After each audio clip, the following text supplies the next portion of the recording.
So this poem is called Wet Sounds of Rain. Wet Sounds of Rain.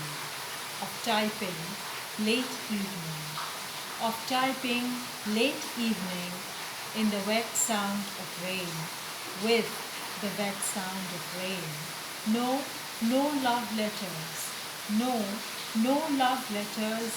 Reports cut and dry. Urgent reports of famine and drought.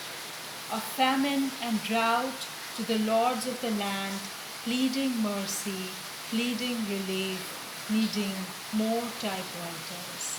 Needing more typewriters, reports of bedroom politics, out of sync with time. More